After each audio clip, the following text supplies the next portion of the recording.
wuxuu ku yimi oo ku tilmaamaya xadiis Aba Saciid al-Khudri uu warinay radiyallahu ta'ala anhu waxa uu leeyahay i'takaftu ma'a an-nabi sallallahu alayhi wa sallam fi 'ashr awsat waxaan nabiga alayhi salatu wa sallam la i'tikaafay tobankii bari oo dhexe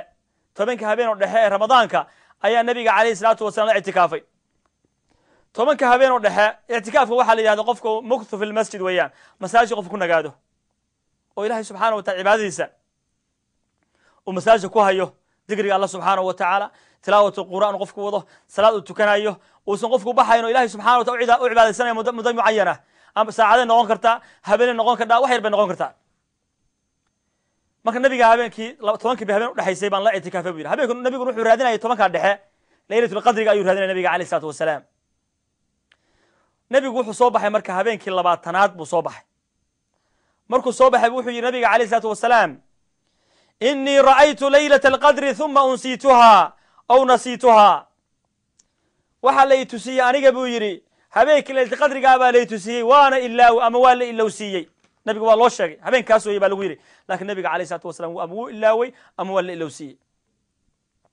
فالتمسوها في العشر الأواخر واحد كرر إنسان طبك دم كرادية طبك قدام كرادية ما النبي عليه الصلاة والسلام يقول لي هي طبعا كدما كرادية في الوتر ترى إسدار كوبي لباتنكا صدحي لباتنكا شني لباتنكا تضبي لباتنكا سجال لباتنكا هبنا ذا كرادية بالنبي عليه الصلاة والسلام ليه مركب يقول لي وإني رأيت أسجد في الماء وطين وهارك الصباح دي أنا وكوس جودا الصباح دا يدا هي هبين كلا تقدرك الصباح دي سيبا أرك أنا وكوس جودا يبيه يدوب أنا وكوس جودا marka wuxuu leeyahay Aba Saciid al-Khudri habeenkii markii ay ahayd 22aadkii roob baa da'ay waxaan arkay buu leeyahay nabiga calayhi salaatu wasalaam oo ku sujuudaya wajigiisa waxaan ku arkay roob baa da'ay marka roobkii waxa weeye uu soo darooray masaajidkii nabiga calayhi salaatu wasalaam wa kana min jariid an-nakhli masaajid nabigu wuxuu ahaa laamaha timirta ayaa laga sameeyay marka roobkii baa soo darooray soo daatay oo masaajidka qooyay marka nabiga calayhi salaatu wasalaam waxaan arkay buu yiri wajigiisa waxaan ku arkay dhoobadii iyo biyihii baan ku arkay leeyahay marka waxa weeye waa la rafciyay nabiga wuxuu yiri waa la tusiyay laakiin waa la ilowsiyay ama waa ilaaw soo ma aragtaan marka habeenka iyada nabiga calayhi salaatu wasalaam ma cayimin kor baa loo qaaday laakiin xigmad baa ka dambaysa xigmadda loo bedelay oo loo yaani loo saaray maxay tahay xigmadda waxaanu ka tilmaamayna marka u horeysa sababtii loo qariyay xigmadeeda waxa weeye Ubaadatu ibn Saabit waxa uu leeyahay خرج النبي صلى الله عليه وسلم ليخبرنا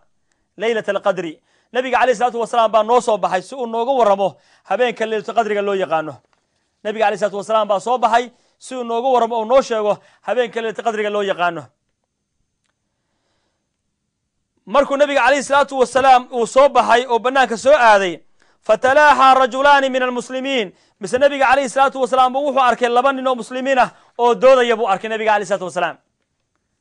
laba qof oo doodaya ayuu nabigu waa soo baxay waa loo sheegay nabigu og yahay inuu saxaabada u sheego rabay habeenka ku beegan tahay habeenka noocaas weeye buu oran lahaa laakiin waxa uu leeyahay markuu banaanka u soo baxay buu wuxuu arkay nabiga kaleey salaatu wasalaam laba qof oo saxaabada nabiga kamid ahaayo oo doodaya buu nabiga kaleey salaatu wasalaam arkay faqala marka nabigu wuxuu yiri marka kharajtu li ukhbirakum bi laylati al-qadri waxaan u soo baxayna in sheego habeenkii laylati qadriga ah habeenka uu yahay فتلاحى فلان وفلان فرفعت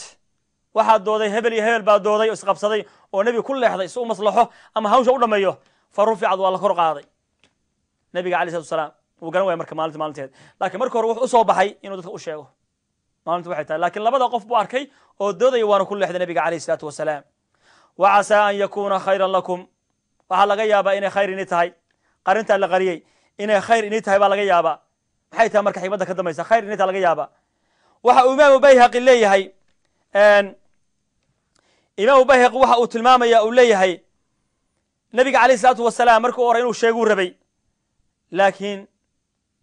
ka bacdi nabiga kaleey salaatu wasalaam xilligeedu garan waayay li'alla yatakilu si ay dadku u tala saarsan ala ilmiha habeenka ay tahay oo ay habeenka kaliya amalku ku koobin haddii la ku oran lahaa habeenka 3 weeyaan oo bisha ramadaanka haddii saa lagu oran lahaa nabiga oran lahaa qof waliba cibaadadu wuxuu badan lahaa habeenka kaliya laakiin xikmadda ka dambaysa waxa uu leedahay buu leeyahay mataqaanaa bayhaqi waxa uu leeyahay xikmadda ka dambaysa waxa weeye qofku inuu ku dadaalo oo had iyo goor uu yani raadsho habeenka ay ku jirto habeen walbana cilmiga la yimaado wanaag la yimaado oo habeen mucayan uusan istaagin habeen walba la yimaado saas weeye buu leeyahay xikmadda ka dambaysa oo la doonayo qofku mataqaanaa inuu mataqaana la yimaado ومع ذلك وحو ميكل كل هي حكمة في إخفاء ليلة القدر ليحصل الاجتهاد في التماسها waxyaalaha xikmadda ka dambaysa in la qariyay waxa kamid leylatul qadri waxa kamid ah in qofku ku dadaalo raadinteeda inuu ku dadaalo qofku habeen walba la yimaado marka dhamaanteed waxa weeyaan arrinka isaga hay xikmadda loo qariyay habeenka iyadahay waxaanu insha allahu tacaala u wareegaynaa sababta keentay in la qariyay sababtu waan soo tilmaanay xadiiska tilmaamina weeyaan xadiiskan tilmaamina marka dhowr siyood buu ku yimi inaan tilmaano mid walbana waa muhiim jiddan weeyaan nabiga calayhi salaatu wasalaam xadiis kale uu leeyahay cubaadatu bin saabit wuxuu leeyahay nabiga calayhi salaatu wasalaam baa wuxuu yihi kharajtu liukhbirakum bileylati alqadri waan u soo baxay inaani ka warramo habeenkii leylati qadriga fatalaaxaa fulaanu wa fulaanu waxaa dooday fulaan iyo fulaan hebel iyo hebel baa dooday faruficat wacasa an yakuna khayra faltamisuuha fi الtaasicati والsaabicati والkhaamisa xadiiska marka qaybta hore waxay la mid tahay xadiiskii abi saciid alkhudri aan tilmaamaynay marka wuxuu kaga duwan yahay inta dambe wuxuu nabigu leeyahay waxaad ka raadisaan leylat alqadriga qofkii raadinaya ha ka raadiyo fi الtaasicati والsaabicati والkhaamisa habeenka sagaalaad habeenka toddobaad iyo habeenka shanaad ee tobanka u dambaysa in laga raadiyo sababta kale oo qarisay oo marka laga reebo labada qof oo doodayana waxa weeyaan ayqaadu ahli nabiy sal alay sl nabiga oo hurdo baa la kiciyey xadiiskuna wuxuu ahaa xadiis abu hurayra warinaya radi allahu tacala canhu waxa uu leeyahay nabiga alayh isalaatu wasalaam ba waxaa la tusiyey habeenkii leylati qadrigaaba loo sheegay nabigu marka wuxuu leeyay waxaa lay tusiyey habeenkii leylatulqadrigaa lay tusiyey uma ayqadanii bacdu ahli markaasaa hurdadii waxa iga kiciyey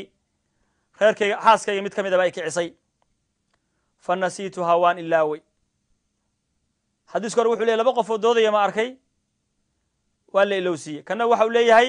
anoo hurdaa lay tusiyey markii aan intaana kicin ba xaaskayga qof kamid ay kiciyey xaaskayga mid kamid ay kicisay waa la ilowsiiyey marka nabiga alayh isalaatu wasalam wuxu ley faltamisuuha fi alcashri alawaakhir waxaad ka raadisaan tobanka u dambeeya bisha ramadaanka marka labada xadiis xaafid ibn xajar casqalaani oo ka hadlaya wuxuu leeyahay riwaayad kalaa jirta iyaduna imaamu muslim soo saaray wuxuu leeyahay fajaءa rajulaani yakhtasimaani macahuma shayطaan markaan damca ina ini imaamo idin sheego ayaan waxaan arkay buu yidhi laba nin oo doodaya shaydaan baa la socday labada nin oo doodaya shaydaan baa la socday buu leeyay nabiga alayh isalaatu wasalaam marka sababtan iyada ahi waxay leeyihin waxaa laga yaabaa nabiga alayh isalaatu wasalaam markii la tusiyey in la kiciyey oo markii la kiciyey kabacdii uu soo baxay dadka inuu sheego damcay